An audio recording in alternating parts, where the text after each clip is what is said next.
and welcome to the Thyroid Pharmacist Healing Conversations podcast. I'm your host, Dr. Izabella Wentz.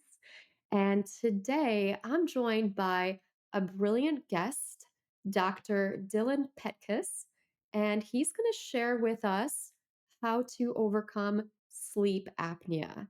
If you've never heard of sleep apnea, you might be wondering why I'm talking about this. And spoiler alert, a lot of people with hypothyroidism and Hashimoto's do have sleep apnea, probably more than 50% of them.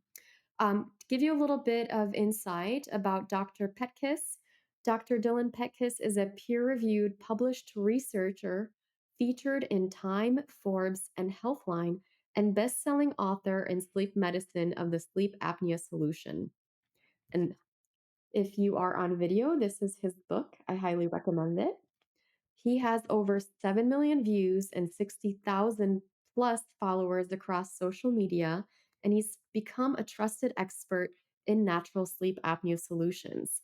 After struggling with sleep apnea himself, he spent years developing a science backed, non invasive approach to restore natural breathing, no CPAPs, mouth guards, or surgery. Incredible. Once exhausted and foggy, he's now clear minded and free. And now Dr. Petkus helps people all over the world reclaim deep restorative sleep naturally through education, coaching, and his YouTube channel. Welcome, Dr. Petkus. It's so wonderful to have you here. Thanks for having me. So I love that you're talking about sleep apnea and you're sharing some natural remedies for that.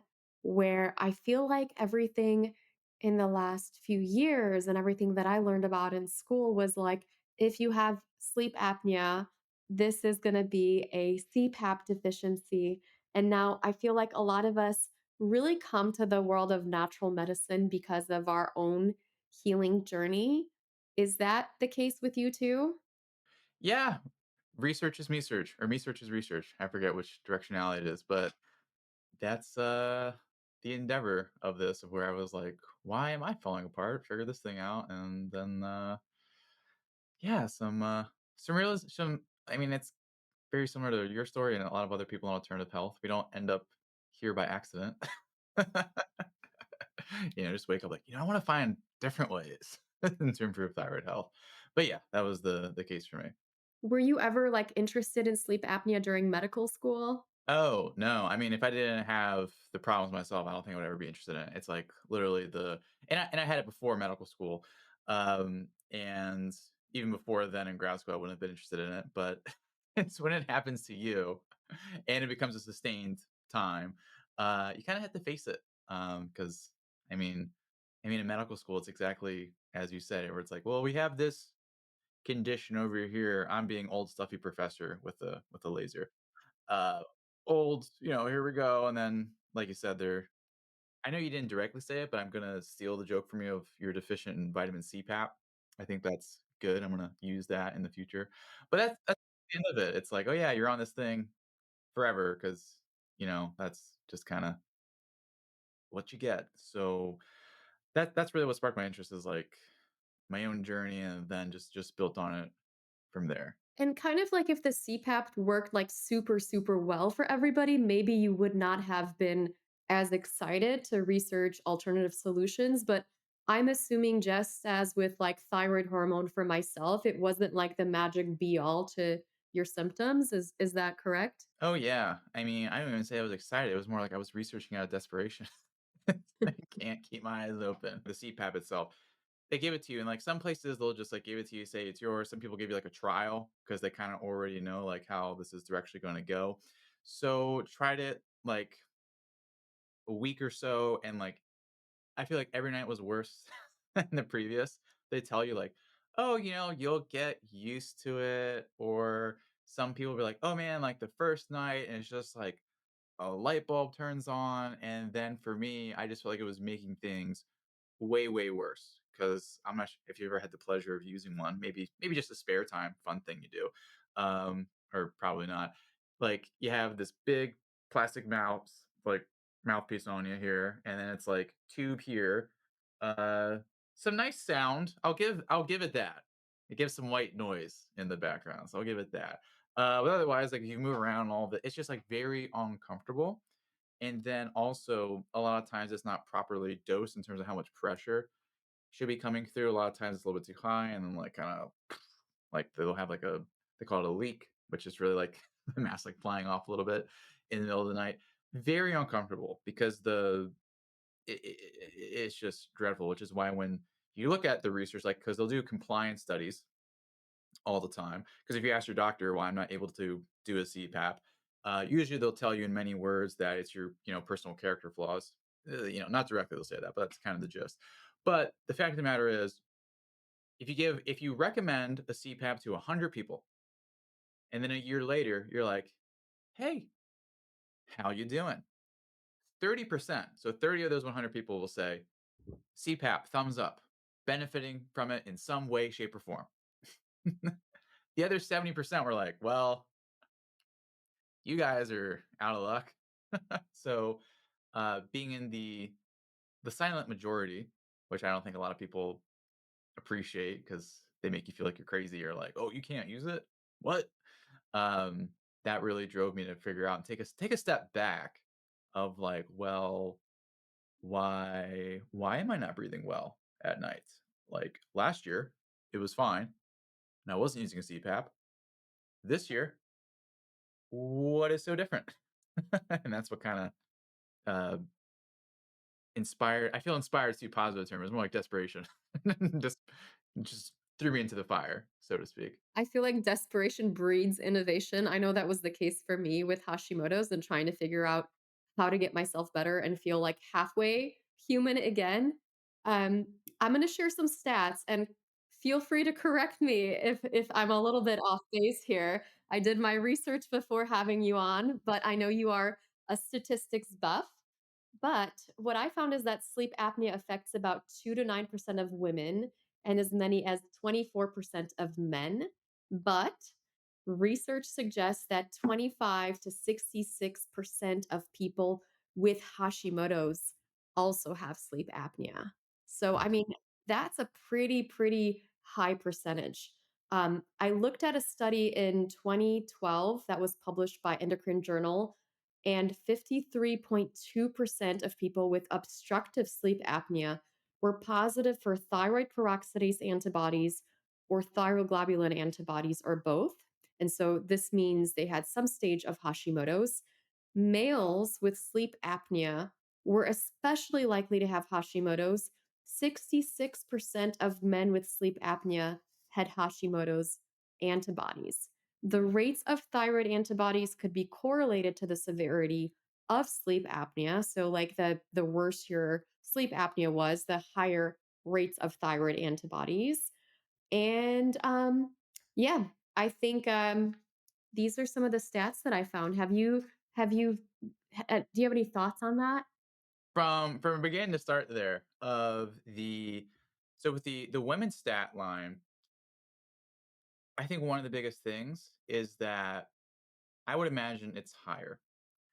The reason I say that, if we think of the entire lifespan of a woman, not including having kids or puppies, because that's like, well, let's not even count that in terms of sleep disturbances. Okay, that's like a given. Most of the time, yeah, it's going to be around perimenopause is when sleep problems will just spike dramatically. So if you're 50 something year old woman, you go to the doctor and you say, "Doctor," I assume that's how people talk, "I'm not sleeping well." They're gonna run that mental heuristic or that shortcut and just think, "Woman, near menopause, sleep problems. Oh, it's just menopause." And then it's like, "Well, have you thought about running a fan for your hot flashes? Have you or, did you think of that?" And the thought of looking for sleep apnea is not there. So I think women as a whole are under tested. Now, I don't want to over test things either. I think that number would be higher, perhaps like 5, 10%, because the stat you gave is going to be derived from typically moderate sleep apnea and above usually, because like sometimes they'll throw these wild numbers out, like, you know, 120% of men have sleep apnea, or like they'll say 30% and like 20% of women. What they're using there is the mild sleep apnea, and it's kind of heads or tails. Should anyone do anything about mild sleep apnea? That's been because like the American Academy of Sleep Medicine has one opinion, and the Center of Medicare and Medicaid Services has a different opinion. So just to say, um, but I think it would be higher in women if we did all of that. Now, with the link between the two, when the I would say, because I know a lot of those studies will be like just cross sectional, et cetera. Let's like kind of look at people. I think the better ones are more the ones that can show directionality in terms of people at time point A go to time point B, what changed, et cetera. And a lot of times, what you'll see is when we see people who have hypothyroidism. Okay, and the studies I'm referring to are just like hypothyroidism. They did not give any um, attempt to recognize Hashimoto's in Mhm. that way. And I don't say that as a mean thing. They just didn't do it. Okay, sure they were busy, and that didn't make them sound any better either. But when you look at people with, they just were diagnosed with hypothyroidism, and then within a year, then we check them, or they were checked for obstructive sleep apnea. About 74% of them will have obstructive sleep apnea. Wow. 74%. 74%, 3 out of 4. So, and the reason for this, there's a lot of mechanisms because if we think of where the thyroid is, if we think like super untreated hypothyroidism, Hashimoto's, that thyroid, it's going to get bigger. Okay. And kind of the whole crux of sleep apnea is there enough room here for air to go? Yes or no? Okay. Like, not really. Well, I can make it much more complicated than that, but that's kind of the core statement of it. So if you have an inflamed thyroid, or goiter, so to speak, well, not so to speak, that's the actual definition, that's going to then like lead to less space back there. How much that actually plays a role, I don't know. Well, I've looked at the literature and they don't like, I just stopped searching at that point. But it's not really known yet.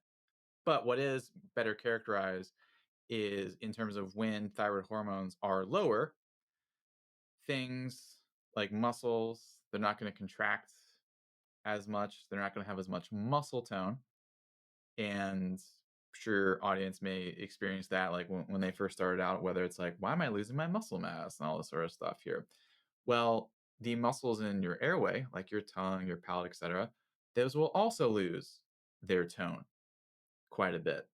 So then they're going to flop on back, block the airway. And then third big thing would be inflammation, because you were mentioning like TPO antibodies being elevated, etc.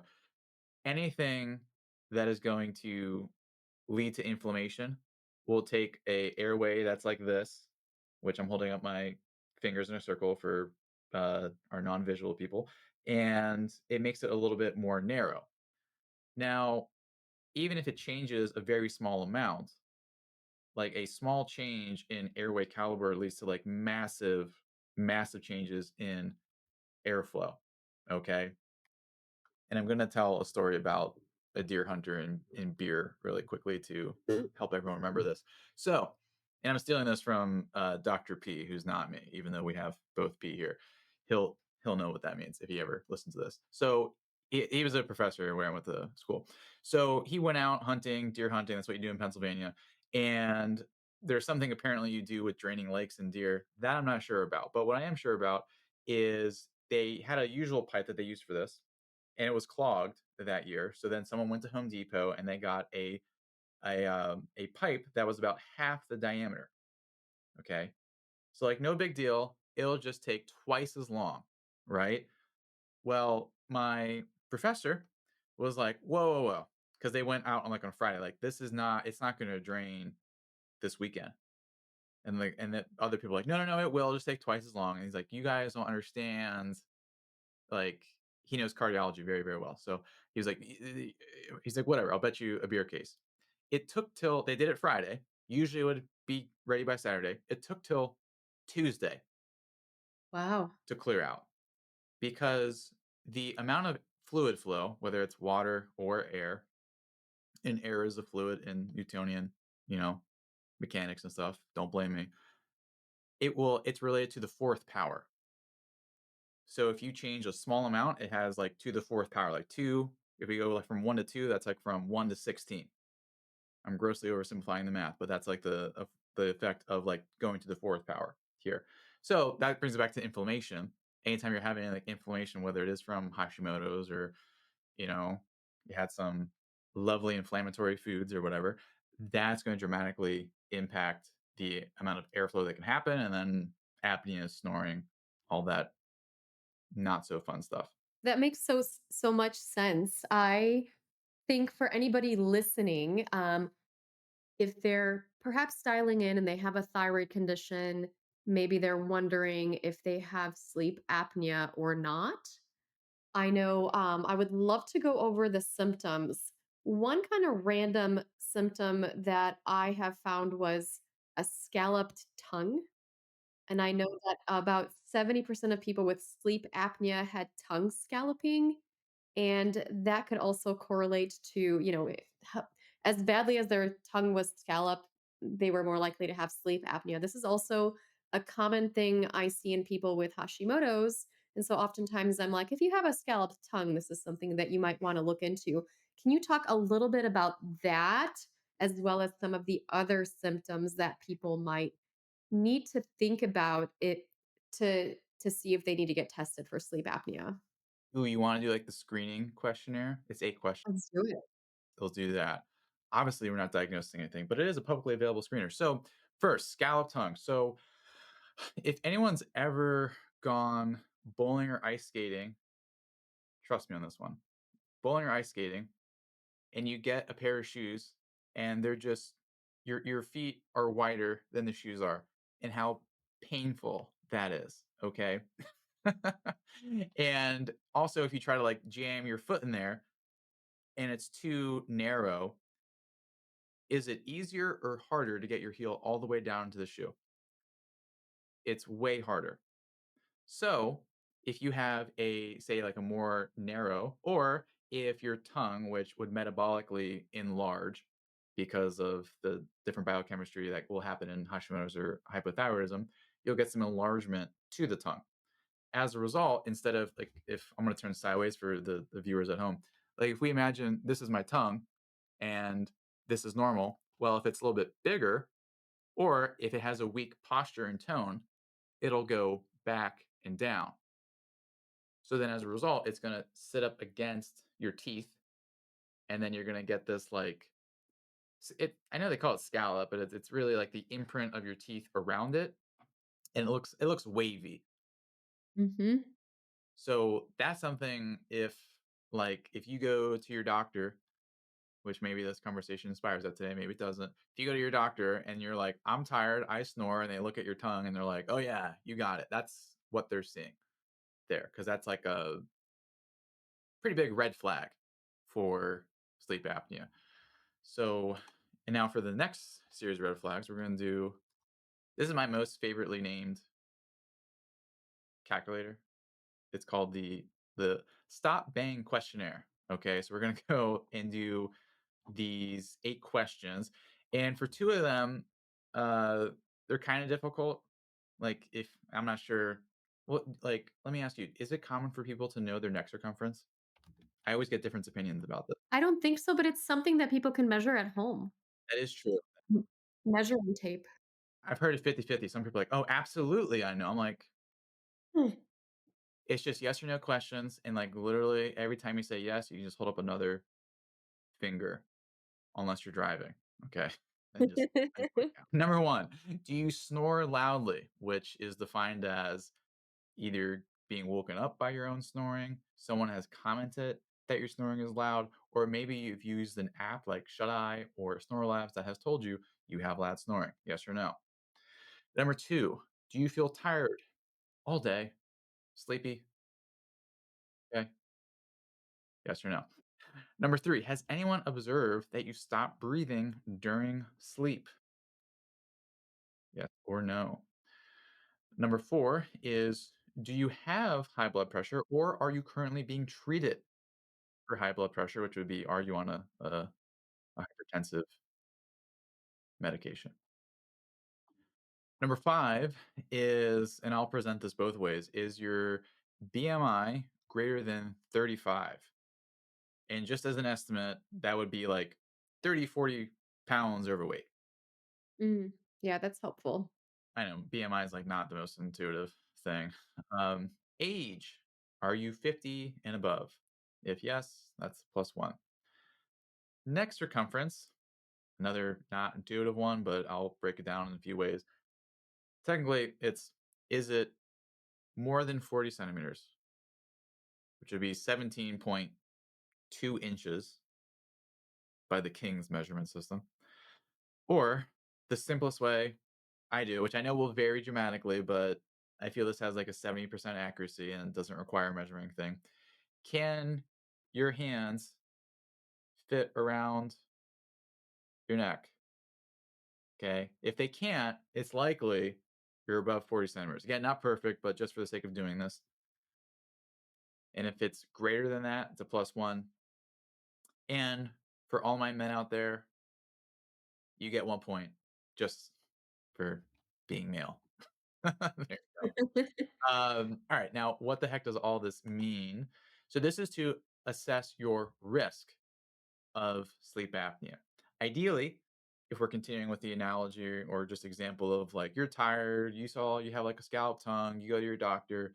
Ideally, they ask you these questions because this would determine what is the appropriateness or the pretest probability that you have sleep apnea and that a sleep study would be financially and health wise worth it for you. So, let me give you the points here. I gotta pull this one up here. Um, all right. So if you are 2 or less, you're low risk. So if you got 0, 1, or 2, you're low risk. 3 or 4, intermediate. You should share that with your doctor. Greater than 4, so like 5 and above, high risk. Also speak to your doctor about that there. Because let's say, I just know this for the high risk category. If you're high risk, you get a sleep study in a lab, 90% of the time, it will come up with sleep apnea. Thank you so much for that insight. And so people can do this risk factor and then request a sleep study from their doctor to kind of get the diagnostics, right? Yeah, ideally, like your primary care doctor should be just like, oh, yeah, that makes sense. Let's do that. And whether it's in lab or at home, you can tell which one I prefer. But I've never understood. I mean, I do understand because an in lab sleep study is very accurate in many ways, but we had to ask ourselves, what are we measuring? And if you've ever done one, I have, it's like they put all these electrodes on your head. You have to have like something here to measure airflow. So they put like a nasal cannula or maybe like a mouthpiece there. And then they put some equipment to measure your heart rate. And then you sleep in a bed you've never seen, but a lot of people have slept in over the years who aren't you. And then they just say, sleep normally. I've never understood that. Um, Whereas an at home is less accurate, but I think we get a better picture of what we really want, which is like you in your normal sleep habitat. So advocate for yourself on the more convenient one and the cheaper one. Yeah, I mean, that's really great insight. I don't think I even knew that you could do that in the home in most cases. I thought most people just had to go and have it done at like a sleep lab. There are some like if they're questioning, are there other sleep disorders present? Like an in lab one is invaluable for that. If the question is simpler, like is there sleep apnea here? Yes or no, and is it mild, moderate, severe? Then a at home would be good. So like the more like let's say someone's like sicker, they may have like central apneas, or maybe they have complex sleep apnea where they have different things going on. Yeah, in lab is going to have to be the tool for that. Whereas if it's just like a pure obstructive picture at home, this is my opinion, by the way, at home is going to be good enough in my book. I love that. And I mean, it's a great place to start for most people. I know the thought of like sleeping at some random place can be very intimidating for a lot of people. Like perhaps they don't want to leave their home, or maybe they have like small children at home, or they just feel uncomfortable with that. But I feel like it's a very, very important thing to address because this can be a really common reason why people might have hypothyroidism and they might be on meds. They might even have cleaned up their diet and have done a lot of these interventions, but can still struggle with like fatigue and brain fog and weight gain and a lot of inflammation. Um, One thing I think I wanted to connect with you about is a lot of times people think that this is a man's issue and maybe like an older, overweight man's issue. And of course, we went through that screening process, and that could certainly be the case. But it's not just that. And there's like different types of sleep apnea and different causes. Can you speak to that perhaps a little bit more on why women actually should pay attention? Yeah, so the things you never look for can always be the things that like kind of get you at the end of the day, right? So, especially around health, like we're not looking for things like they could just be brewing in the side, just like I mentioned with like I don't think it's very common for a doctor's first thought, like, "Oh yeah, 50-year-old woman, let's look at sleep." Like it's not taught at least. And I certainly haven't faked being a 50-year-old woman and gone to different doctors to test that hypothesis. So the overall data, and this is just rough data on this. So out of everyone with obstructive sleep apnea, 70% men, 30% women. And then again, super rough.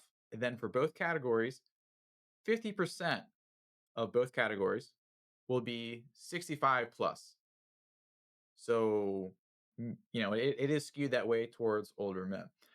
However, there are younger and younger people having it. I think everyone's just getting sicker as a definition. That's another podcast for another day. And then like people will go through their like 30s and 40s and being like, "Oh, I snore and it's just kind of annoying." Or like, "Oh yeah, like sometimes I wake up and I have a dry," and it just kind of lingers and becomes this like festering problem, which is really the core of why the American Academy of Sleep Medicine, they have a lower threshold for wanting to treat sleep apnea than Medicare and Medicaid, because the idea is that they catch them earlier than treatments and then reduce the outcomes. Jury's still out on that. No one's really sure in terms of treating mild sleep apnea on a population scale if that's worth it or not. But that's the reason for it. Now that those are the disease statistics. What I will say is very shocking is when I look at my social media analytics. So on YouTube, it pretty much reflects exactly the epidemiology I just shared. Wow. On Instagram and TikTok, it is like completely flipped. It is 70% women and then like younger, like 30 through 50. Okay. And I don't think there's anything in my content that would be particularly inspiring to women of that age group. Like all I talk about is sleep apnea. It's like I'm like, I guess people still enjoy this. But I think women are becoming more aware of it. And then also, I don't mean to throw men under the bus, but I'm going to. Women are way more proactive in their health. But it's like not even close. Men, like it has to be like 10 years of this being a problem before we're doing something about it. But for women, they'll be more proactive on it. And then whether it's through addressing other things, because like we said, like if they're addressing their thyroid well, that's also going to help with their sleep. So like they may have addressed sleep apnea in the process, may not be aware of it, or maybe their weight shot up in the 5-10 years after menopause, or just for any good reason. Well, weight sometimes, not all the time, but let's say like more visceral fat, because visceral fat is going to be more involved with the development of sleep apnea. Well, if they have that and they deal with that, it could have been there and then they've taken care of it without ever knowing about it. So I think it's overall a lot more common in women. I don't think all women are there on on like behalf of their husbands who's snoring next to them. I don't think that's the case. Um, it could be. Maybe I should ask. But I think it's becoming more recognized in women, especially because they're just more. proactive on top of things. I think that makes a lot of sense. And I know I'm married, and I know it's like if my husband has something, I'm sort of like, go, go, go. And if I've got something going on, I'll see like five people. I'll be like, I'll call everybody I know. I'll be like, hey, I really want to get this thing resolved. So I know definitely in our case, that's for sure women can be a lot more proactive about their health. So I know we talked about the CPAP, and I think a lot of our audience knows like apnea and CPAP and apnea and CPAP. Like that's kind of like the two go together. And there's some additional treatments, maybe like surgery and mandibular advancement devices, so on and so forth.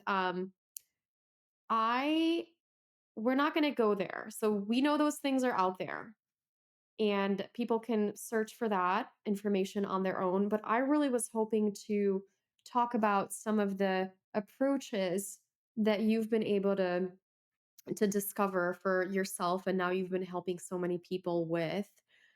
When I did a deep dive for my clients with sleep apnea, I was like, I just couldn't barely find any information on the topic other than some random case reports. I know I found one about like mitochondrial support.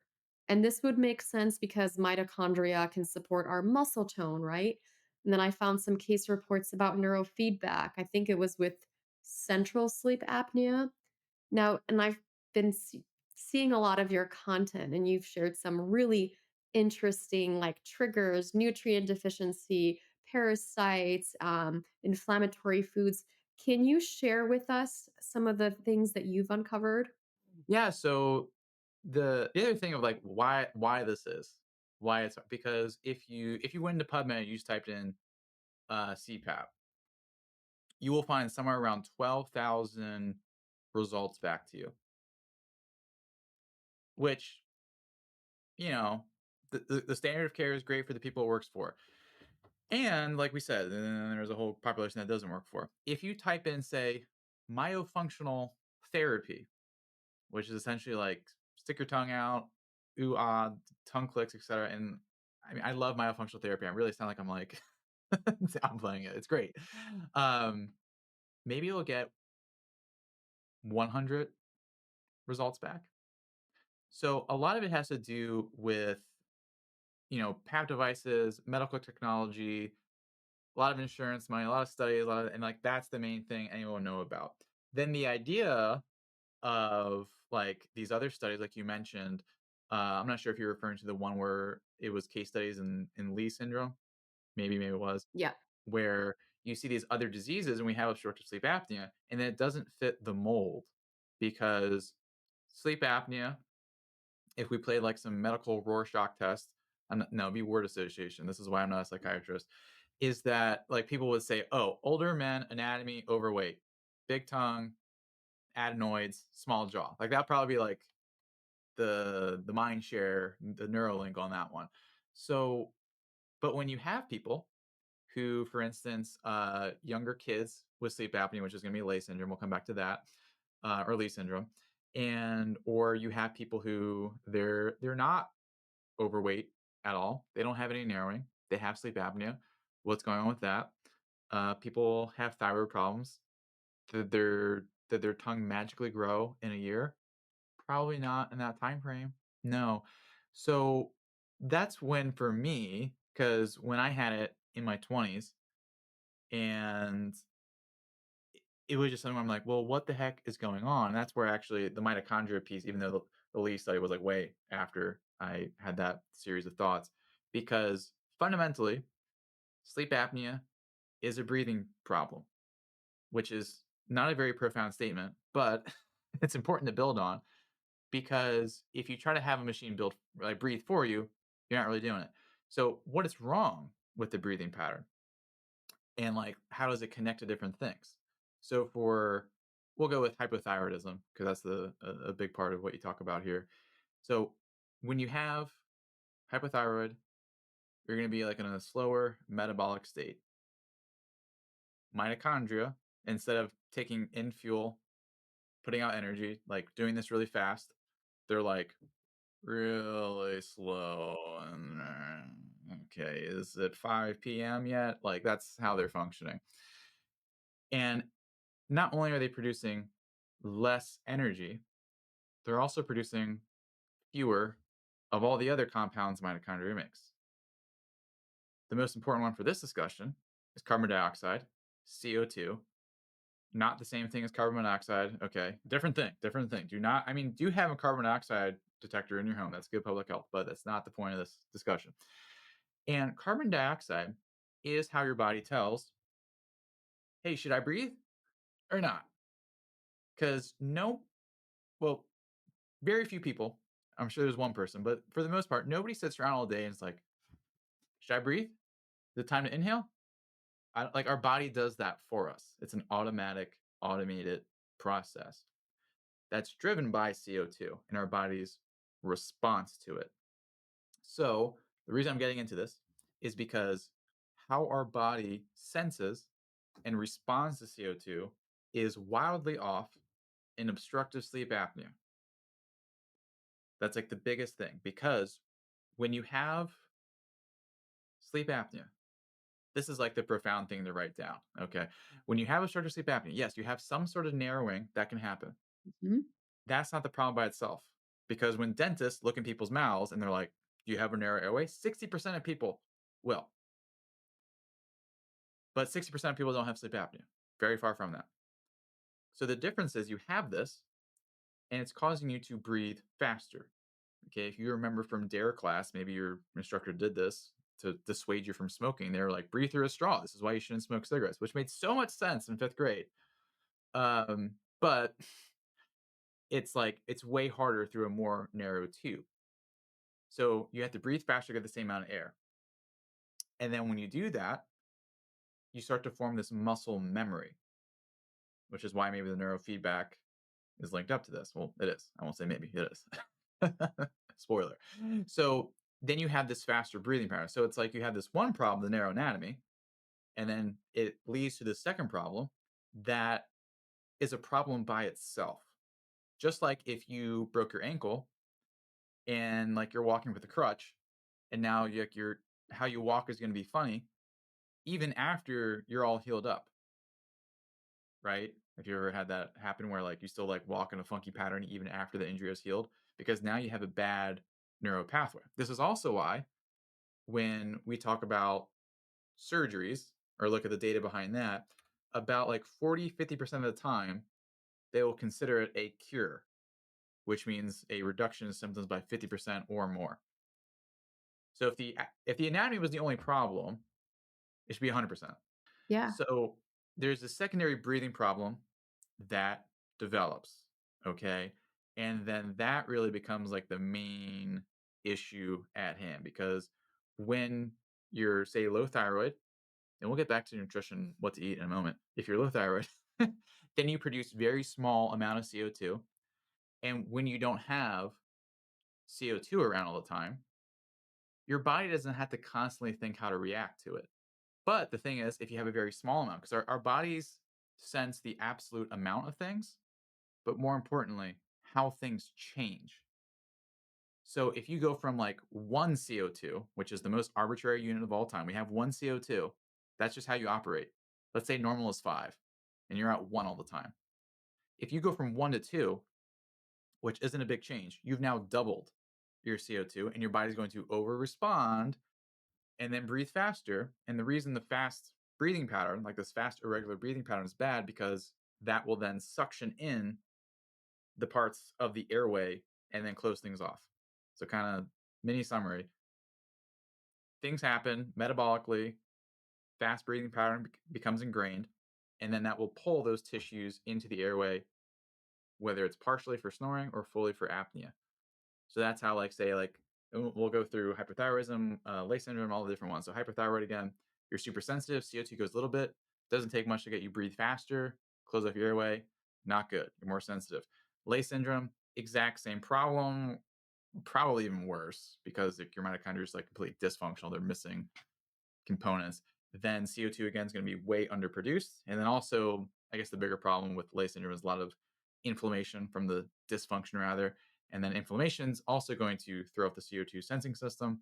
And then you again are breathing faster. And that's why in that study they gave people like I forget exactly what it was. It was like CoQ10, thiamine, like vitamin C, and like, okay, sleep apnea went away in like 3 months.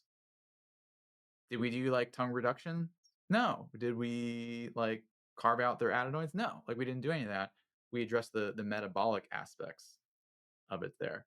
So that's my soapbox of one of many. No, and I love that, like, I think sometimes surgery is indicated, and that makes sense, but I think you paint such a important, uh, role of actually looking at, like, what's driving the pathway, like, what is actually causing somebody to have sleep apnea, right? And I think in that case, when somebody has mitochondrial dysfunction and Lee syndrome is like a very, it's like a genetic is it a genetic condition? It's more of an extreme mitochondrial dysfunction, but some people might just have, for example, with hypothyroidism, they might not have full-blown mitochondrial dysfunction, but they might have some impact on their mitochondria. And even, looking at that can be very, very helpful. You mentioned mouth breathing.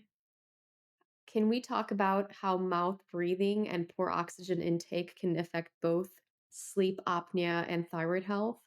I kind of have the opposite opinion to this because I know the thinking is, and from the book, it's by James Nestor, and I always forget is if it's breath or breathe. I always forget. It's one of those two. But it's a great book, James Nestor. And one of the main pillars is like breathe through your nose. Nasal breathing is great. And so it's like use mouth tape, do all these things. But the thing is, it's kind of like taking my dog's tail and like wagging it and assuming he's going to be happy because of that. Now he will because that's just kind of how he is. But that's not like the actual directionality. So, and we can also like prove this together live. Mouth breathing is a direct consequence of that fast irregular breathing pattern. Because if you have fast regular breathing, it's going to create these pockets of negative pressure and then your body, I mean, it doesn't really have a choice, but let's just completely pretend like there is.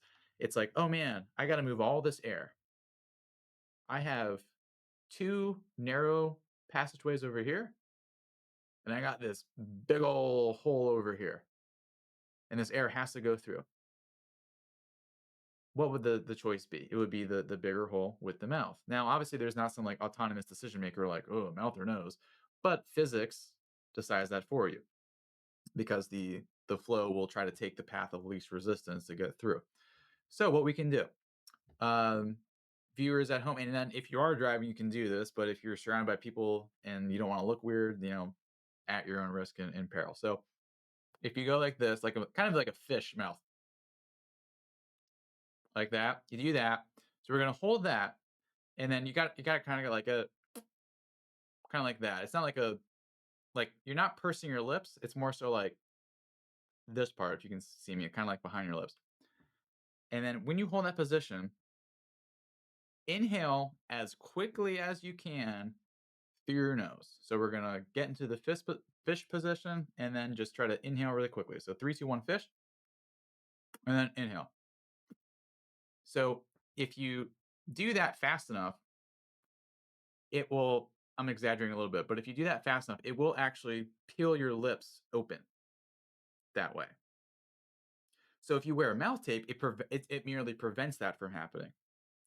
So in correcting the breathing pattern, which we should talk about next, like slow breathing exercise and all that, then you don't have to like schmutz around, which is a technical term. You don't have to schmutz around with like mouth tape or mouth glue, etc.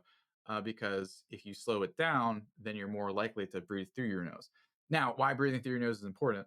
Because it basically just leads to better oxygenation. And a big part of that is also the production of nitric oxide and then also it allows for higher CO2 levels. Okay, we're not talking about global warming, just like a little bit higher CO2 in your blood. Okay, bad is going to happen.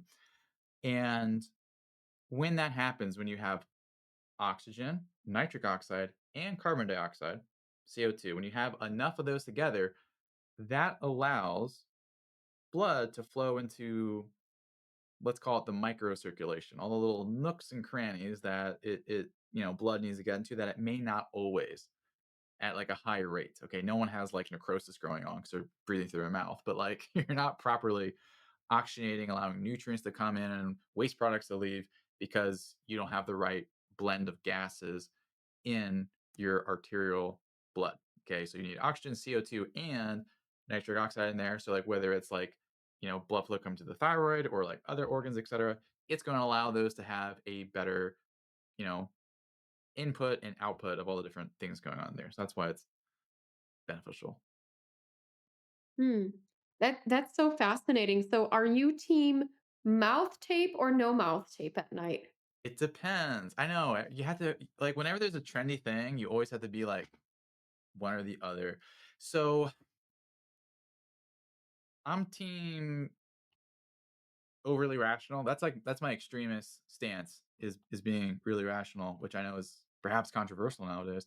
But so there's only been 2 studies on mouth tape in people's sleep apnea. They did not recruit anyone who had severe sleep apnea, so I'm like whatever. And what they found is that I'm just going to like magically combine the results of both the studies and we're going to be accurate enough. They took people from an AHI of 10, which is still mild, and they got them down by 5 points on average. So 10 to 5 for some people, that may not be correlated to any change in how they feel. For some people, that can make all the difference in the world. But to do it for someone who has severe sleep apnea, usually those are the people who are like, it can't stay on, I don't feel any better, et cetera, et cetera.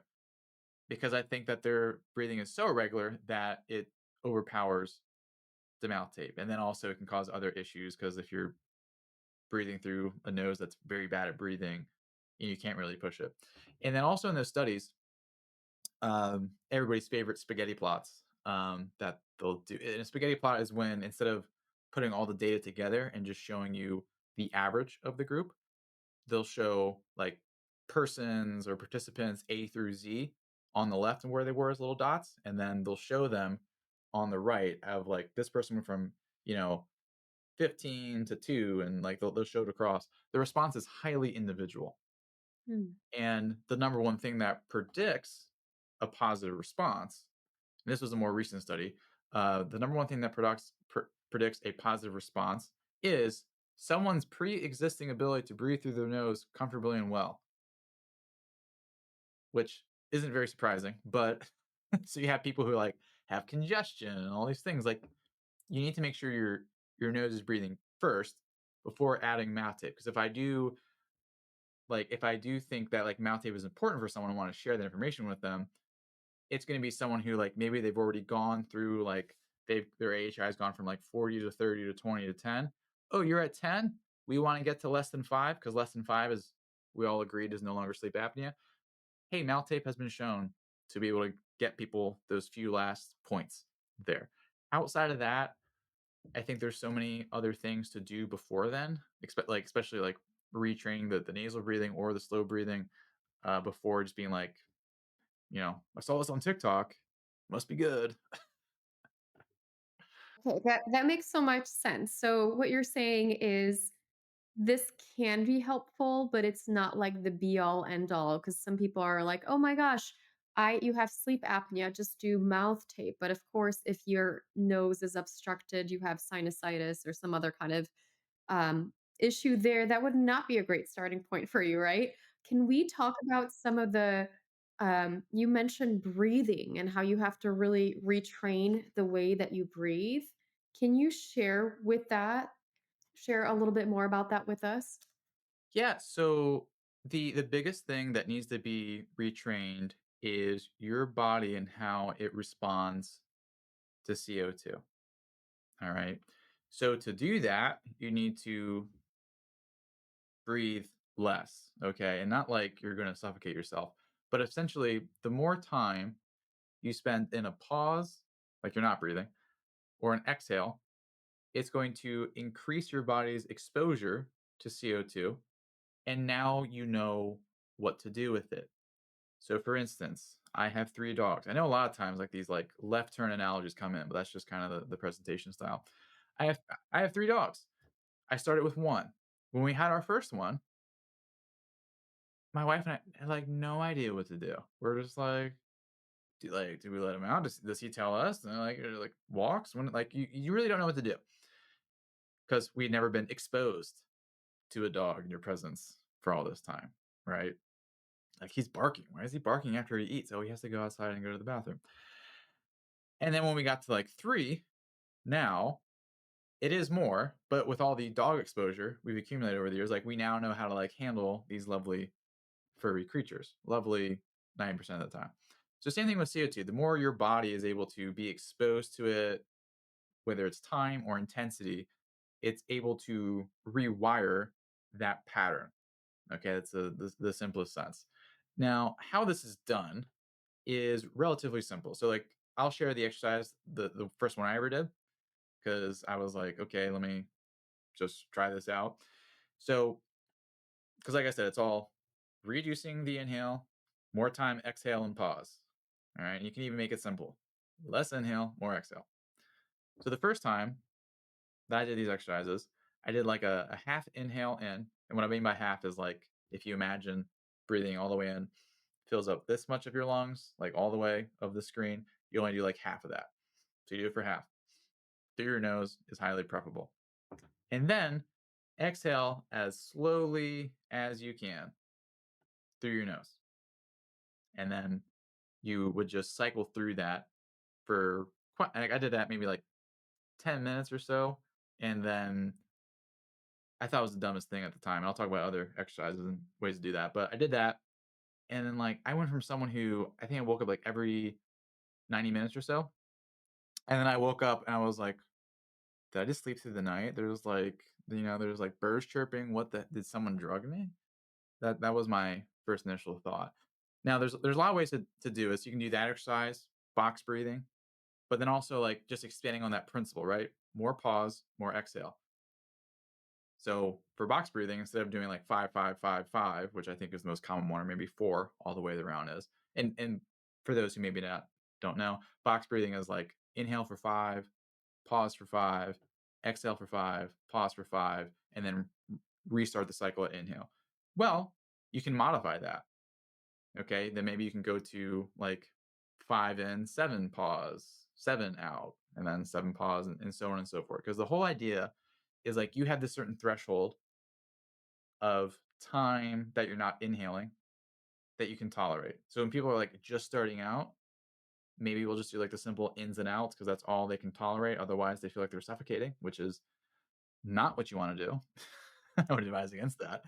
But then over time, as their body gets more used to being exposed to CO2, you can increase the sort of the intensity of your workout because whether it's doing the box or maybe you do I call it like a triangle, like you inhale, exhale, and then like hold.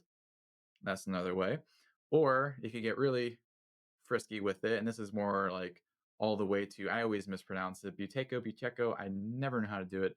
Um, it's a and I'm never sure if he's Russian, Ukrainian, or Belarus. I've heard three different sources, but uh, it's a you breathe very shallow, like inhale and exhale very slowly while maintaining a sense of air hunger. That's the most difficult one that I recommend people don't get started with. Like do the easier ones first and like build up.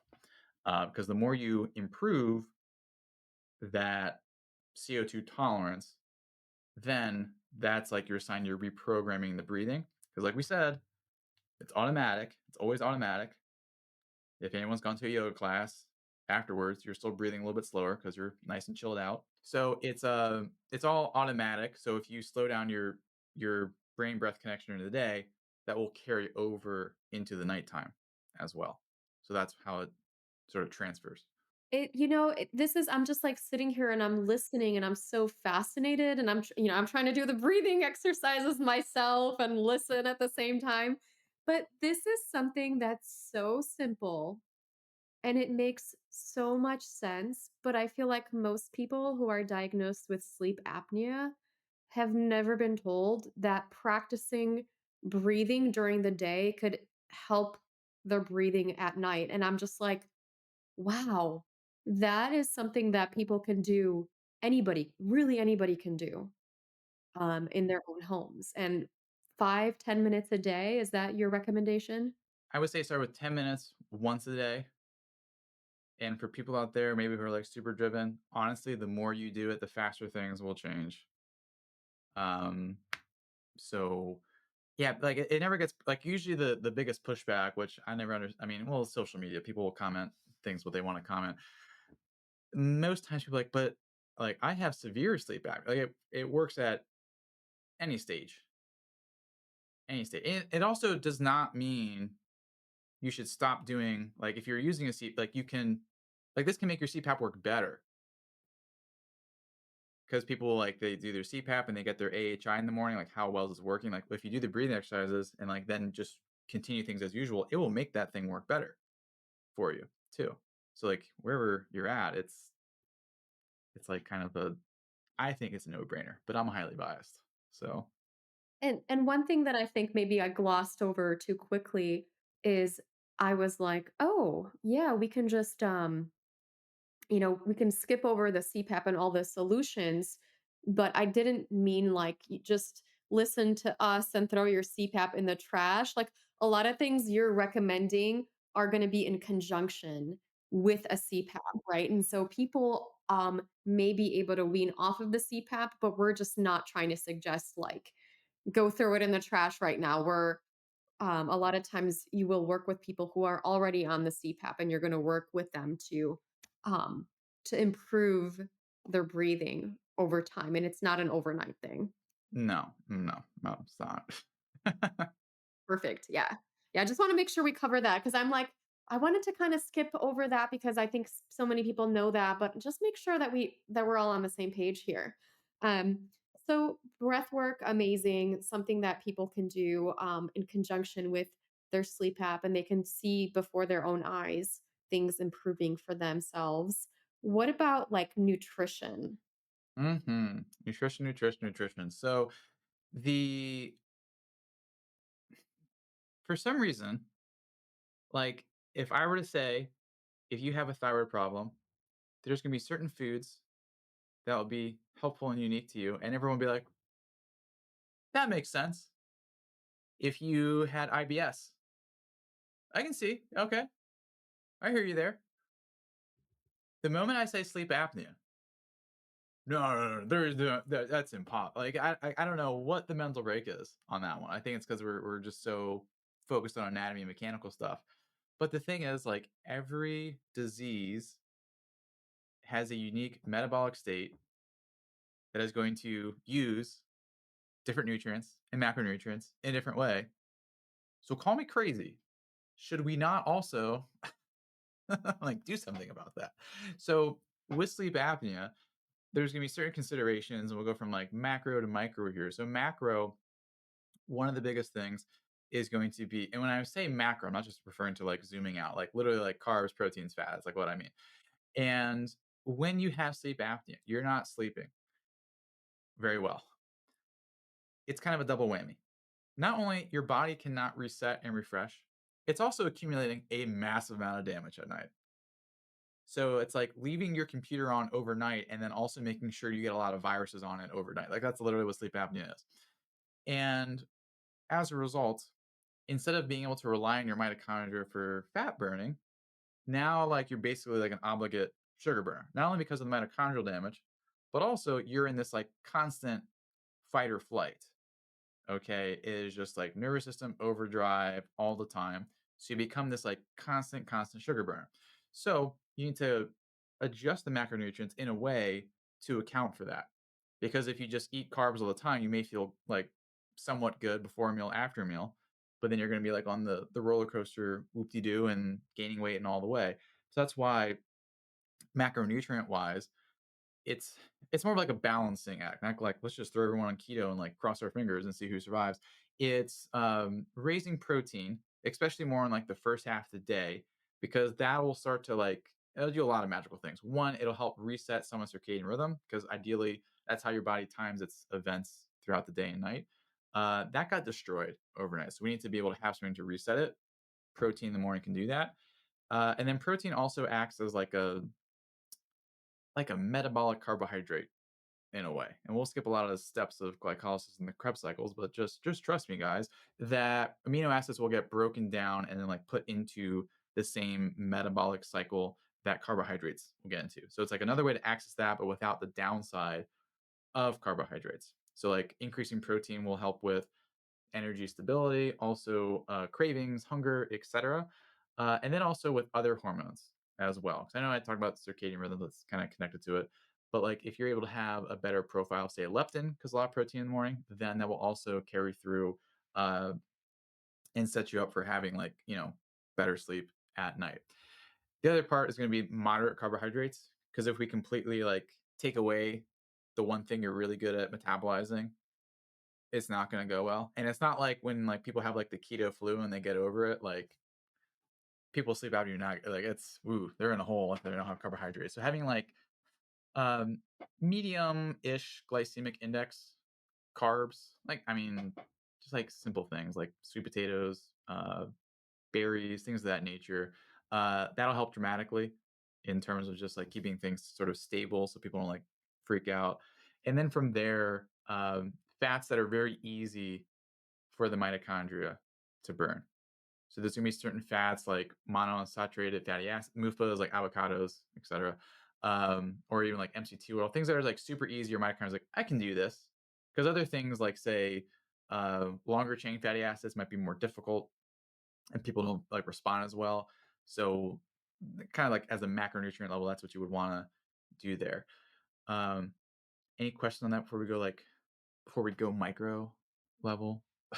No, I think it makes so much sense that foods would affect sleep apnea, and I feel like you're just the innovator in this, and so nobody else is talking about it, when you're like, "Oh, it's such common knowledge about foods affecting the thyroid." It wasn't in 2013 when I started talking about it, and I was like, "Gluten can be an issue or dairy can be an issue," and people were like, "No, no way. There's no way this is an issue," and now people read my books and they're like, "Oh, her stuff is just, like, common knowledge," and I'm like, "Everybody knows about gluten," so I think you're just an innovator, and I'm excited to help you spread the message about that food can make a big difference. So please tell us more. I'm so excited. Well, you reminded me, I forgot something. So with gluten, also not good because gluten inflammation, we said it earlier, inflammation bad, but also like because I have one friend who's a vocal coach, and I remember I don't know why I was speaking so much. I forget why, but I was like, hey, like my throat is getting really sore from speaking all the time. You like what do I do? And she's like, okay, well, like first, like, are you eating these foods? And on the list, it was, I wasn't eating gluten. I stopped eating gluten before it was cool, I swear, okay? Um, but because I lived above a Subway at one point, and if there's anything that makes you desire bread less, it's smelling Subway bread continuously. So, anyway, so gluten, but also it's kinda other 2 big things. Coffee is gonna be a big one, and that'll link up to a micronutrient we'll talk about. So coffee, and then also milk. I'm not gonna say dairy, but I will say milk. I'll also say yogurt, and this is more anecdotal or empirical rather of, like, I think just from having more contact with the throat, it'll lead to more inflammation and make things more narrow and harder to breathe. Although recent research has suggested that cheese is beneficial for sleep apnea. So there you go, everyone. So avoiding those three, the gluten, caffeine, or I mean it's really any caffeine, but coffee, because of how it depletes thiamine, and also liquid dairy products. So then micronutrient scale here. So coming back into not only being a obligate sugar burner, but then also oxygen metabolism being way off. And once again, it's not so much oxygen high or low. That's not the stressful part, okay? Just like if you have investments, right? It's not really stressful when it's like, they're kind of, low or they're kind of high. It's when it's like it looks like a an earthquake thing. That's the stressful thing. Okay. Same thing for oxygen. And then that will affect things like all these trace metals that we'll talk about. We'll come back to B vitamins for a moment. So, one of the most important ones is going to be thiamine, near and far. Because if you're a obligate sugar burner, thiamine is like one of the things. It's like basically the whole key to that whole metabolic pathway. And you will deplete that. And then when you don't have that, thiamine isn't just used there, it's used like in many different biochemical pathways that rely on carbon transfers, but we don't need to get into the carbon transfer part. And so when you deplete on thiamine, then your mitochondria basically are shot. So foods rich in that, whether it's like liver, macadamia nuts, shellfish, those are going to be really important to have there. So thiamine is going to be a big one. And also coming alongside that, like choline's a really important one because when people aren't having very deep sleep, they're going to be very depleted in that. And then choline can help offset that. So whether it's like egg yolks or something else, that's going to be important. I like food preferably first because I don't know. I always feel it's very like crippling to hear like 18 different nutrients and feel like you have to like go buy them all from Amazon after that. So go to the grocery store. So that's the like the biggest B vitamin one. Other people may have other B vitamin deficiencies. Sometimes people are like deficient across the board, but like that's like if you were to focus on one of the B vitamins, it would be that one for sleep apnea. Thiamine's a huge one. Now, on the trace metal side, because when oxygen's going all over the place, that's going to dysregulate iron metabolism, which is then going to also dysregulate copper metabolism quite a bit. So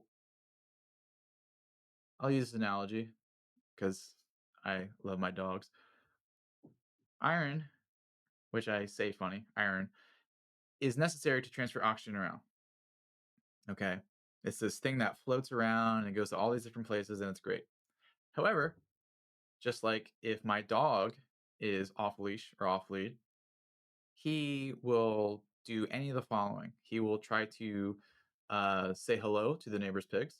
He will try to say hello to the other neighbor's dog and just walk off and just do his thing. So we need something to keep him safe in a reasonable space. We have his leash or lead. That's what copper is to iron. Because when iron's in this more oxidative state, it's going to cause damage. But when copper can interact with it, it's it calms down. I'm oversimplifying it. I don't want to get into redox states and all this. 2 plus to 3 plus. Blah, blah, blah. It does that. And then as a result, it's able your body's able to use iron more appropriately.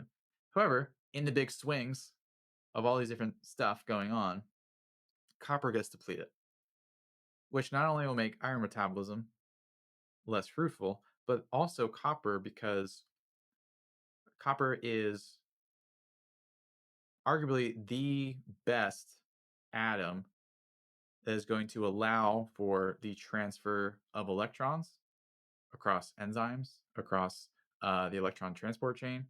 There's a reason why we have copper wires in our house for electricity, the passage of electrons. It's really good at that. So it's used in all these different places, whether it's like superoxide dismutase. So when that's something in your neurons that cleans up your neurons. Okay, keep it super simple. When that's not working, brain fog, neurodegeneration is going to go on there. Copper is also necessary as part of the enzymes that make things like dopamine and serotonin and also epinephrine. If you can't make epinephrine very well, you also can't make melatonin very well and you don't have very good sleep, quality. So copper is one which is not very often thought about, but something where that's going to get depleted if you have like really bad sleep, constant inflammation, these swings in oxygen. Because whenever we're talking about oxygen, we talk about all the different metals that are involved, and that's going to be one of the big ones there. Probably not if the because like magnesium is going to be depleted, etc. But like I don't know about you. Once again, I go on TikTok, I get told I need magnesium every 2 swipes. Um, But, like, that's a big one that a lot of people miss on that one is copper there. Um, what other micronutrients would be, like, super duper helpful? Talk about I mean, I think those would be the main oh, yeah, and how to get that. I mean, so copper, I mean, it's gonna vary, there's different schools of thought on it, whether it's, like, liver has it, liver doesn't, etcetera, or, like, get it from, plant sources of that nature, but having some copper in your diet, will be helpful quite a bit in better energy, better sleep for sleep apnea. Wow, it kind of pulls a lot of things together for me. I when I was initially diagnosed with Hashimoto's, I had this like debilitating fatigue, and it just was like just constantly fatigued. That was like probably my biggest complaint. I did a SpectraCell test that showed I was low in thiamine. And I found like this little tiny obscure case study of three people with hypothyroidism fatigue that utilized thiamine. And it was like 600 milligrams of thiamine. And they felt better within a few days. And so I ended up doing that. I'm like, well, okay, I'll try it. Thiamine's pretty safe, right? And I started taking 600 milligrams of benfotiamine. And within like 3 to 5 days, I was like a new person. I've shared this with a lot of people, and they too have said, oh my gosh, like I tried this and I'm like, I'm off of disability and I have so much more energy and my brain is back. And I'm wondering if perhaps some of us, like I thought it was, you know, it's a mitochondrial nutrient, right? But maybe it was helping with sleep apnea too. So that's really fascinating. Do you use any kind of lab testing to find if somebody is thiamine deficient or copper deficient? Or are you sort of like, if you have sleep apnea, this is what we're doing? What's your take on that? Yeah, so typically starting out, like, when we're educating people and they're making that decision to empirically address things by themselves, that's typically how they go, like, "This is gonna be a great starting point based on, like, what we know."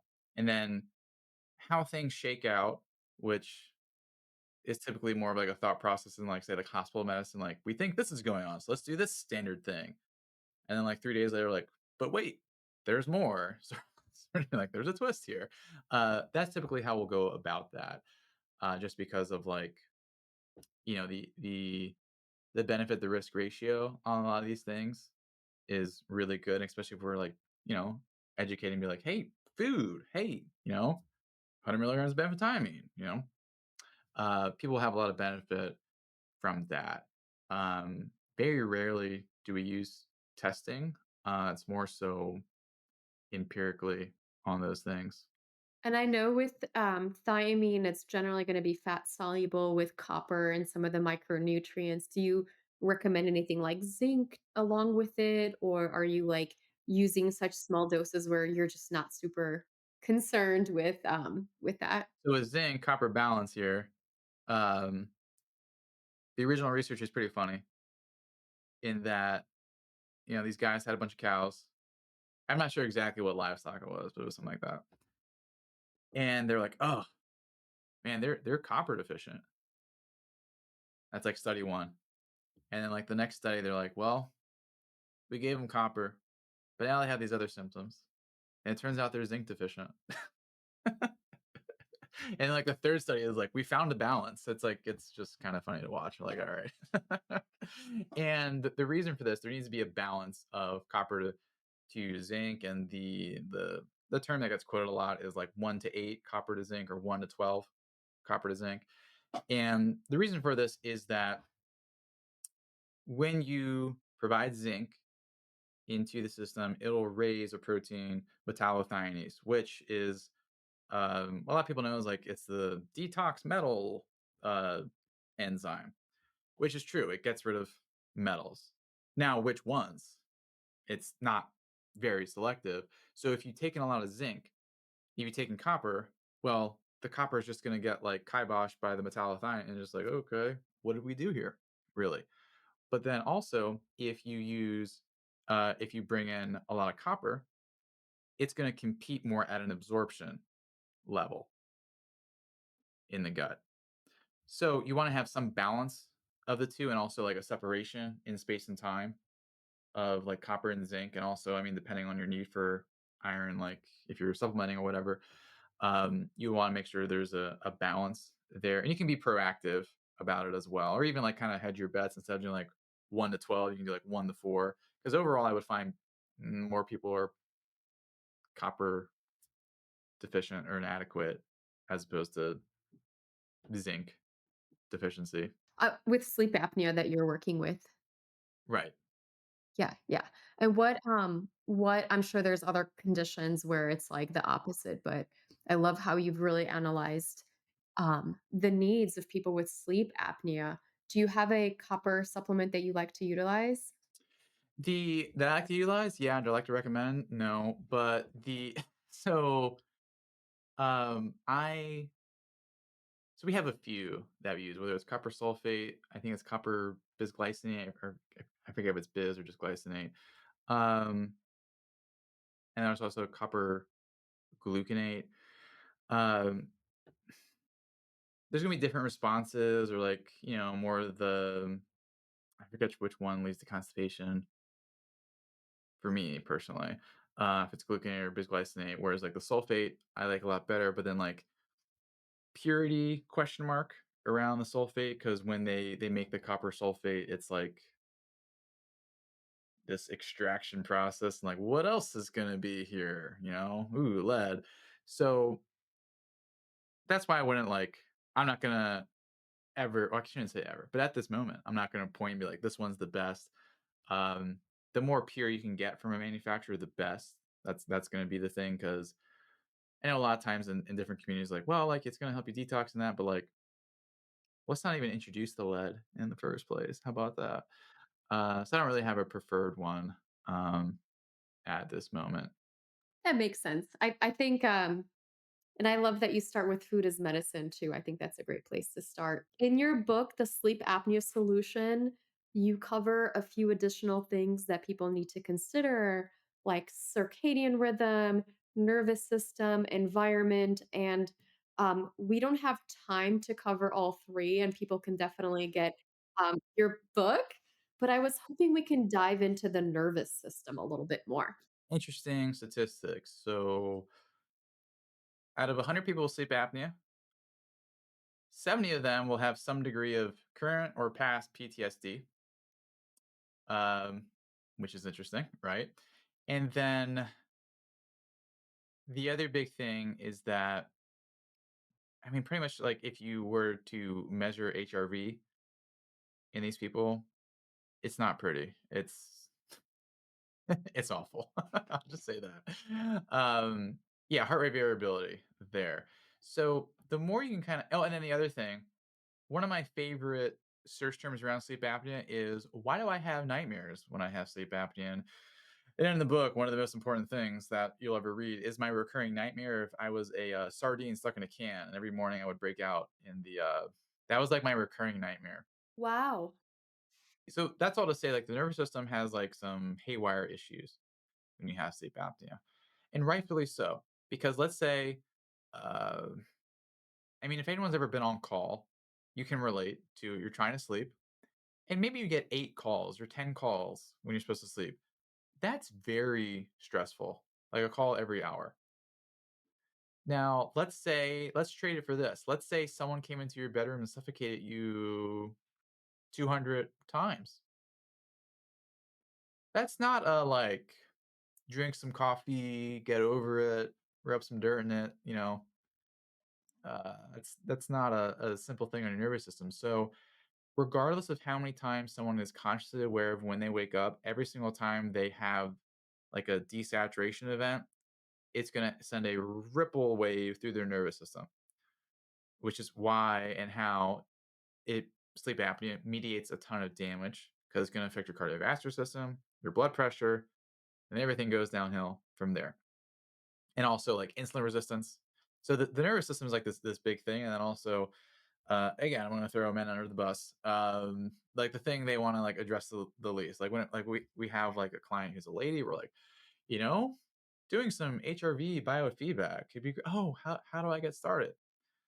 And then like you tell a man the same thing. I'm like, I don't know. I don't know about that.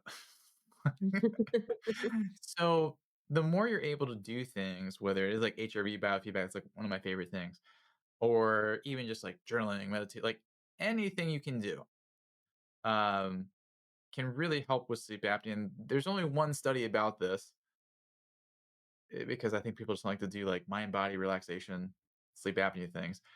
They did qigong in people who had moderate sleep apnea, and I think they were all like hovering around like 15 or 20 AHI, which is not good. And then I think it was 2 months of just I'm not sure if it was qigong or tai chi. I think it was actually just tai chi. But it reduced their sleep apnea severity in half just from like 20 minutes of tai chi per day. And there's nothing in the conventional sense of like they're not doing breathing exercises, they're not working on their tongue. There's no tongue tai chi that I'm aware of, or at least was not listed in the methods of this paper. Um, you have to have that make sense in a way because yes, your nervous system falls apart, but then also when you're nervous and you're stressed out, how are you you're breathing if you're stressed out, you're gonna be breathing a little bit faster, a little bit more irregular. And we come right back to where we were with like the core problem of all of this. So that's why and then the other thing is that the more people do like these mind body practices, they're able to fix one of the biggest problems with sleep apnea is wake up because of my snoring or an apnea episode in the middle of the night, heart pounding plus or minus, can't fall back asleep for an hour, and that happens maybe 3 times a night. So if you have something like a tool, whether it's meditation, HRV, whatever you got, uh, that can make like a huge difference for people. And again, it's one of these things like 10 minutes, 20 minutes, maybe okay, 20 minutes being a little bit, generous there, but like 10 minutes, 15 minutes, and it can make such a huge difference in sleep, breathing, quality of life during the day.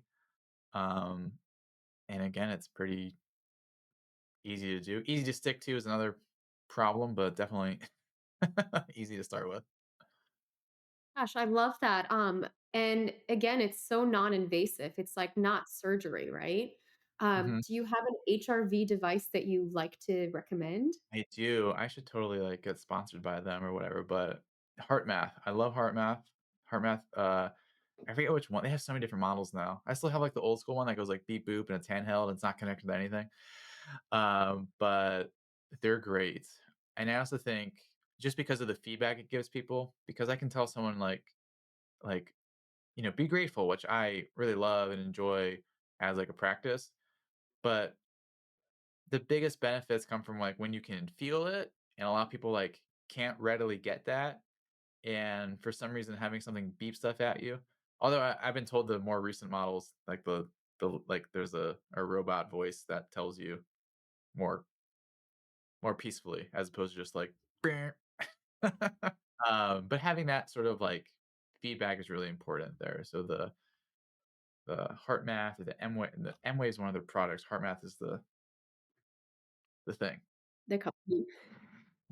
I love that. Thank you so much for sharing that because I feel like people can utilize that again in their own homes and to can really help themselves with some very easy to do like habits that you can just build into your routine that don't take like 7 hours out of your day. Like I think it's totally doable to work with heart math and your breathing, perhaps look into your diet to see how that goes. Where can people learn a little bit more about your work and then get more info about your book, and then we'll kind of go through some fun rapid fire questions if you have the time. The best place to start, we our website, so we have many different ones, but we have a better one now. Apnea Reset um, .com is the website. And there is like our like here's all the basics things you should know. Whether like we have some breathing exercises in there, also like a little breathing test so you can kind of track your progress over time. I go over some additional nutrients in that. It's a little free guide. So yeah, that's there. And then the book is on Amazon. Um, And then I was gonna joke, like, "You have the only copy in circulation. You should need to mail it to people."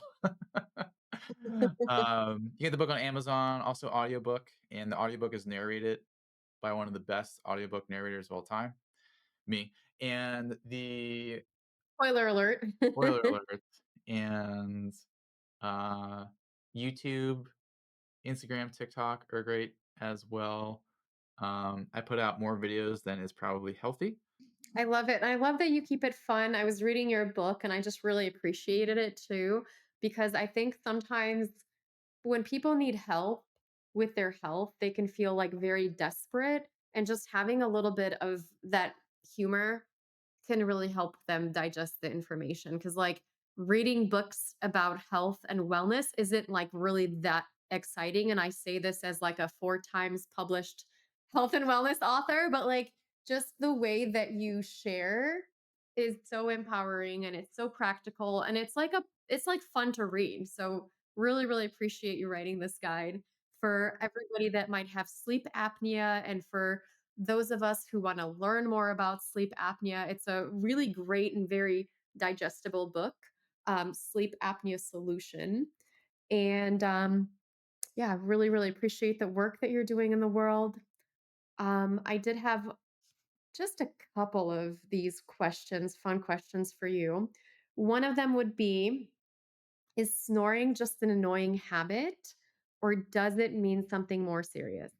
It's a sign of something more serious. So about 100 people with sleep apnea, 90% of them are snorers. Out of 100 snorers, 60% of them will have some sort of sleep disturbance, like sleep apnea or something else. Amazing. Thanks for sharing that. Are there any wellness hacks or trends that you just refuse to participate in? Mine is like hot chocolate bone broth. I'm not gonna put beef towel on my face. Sorry. Okay, fair enough. Fair enough.